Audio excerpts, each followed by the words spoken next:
Le choc frontal entre les deux voitures, plus le suraccident du véhicule qui suivait et qui n'a pu éviter la voiture de devant, a ravivé de mauvais souvenirs à Monet. Il est 20h10 hier soir quand les pompiers sont appelés pour un accident sur la RD 910, l'ancienne Nationale 10. Sur place, ils ont pris en charge 7 personnes et une personne est sortie indemne du véhicule qui suivait.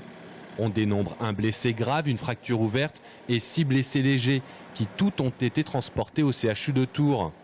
Plusieurs personnes ont dû être désincarcérées et l'axe a bien sûr été coupé durant tout le temps de l'intervention. Le maire de Monet, Olivier Viémont, était sur place hier soir. Ce qu'il constate aussi, c'est que les mesures préventives et coercitives ont permis de faire baisser le nombre d'accidents. Le dernier accident mortel sur la RD 910 à Monet date de 2014.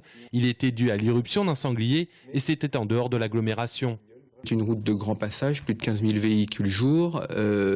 Nous avons obtenu la déviation nocturne puis diurne des poids lourds, sauf ceux en desserte locale.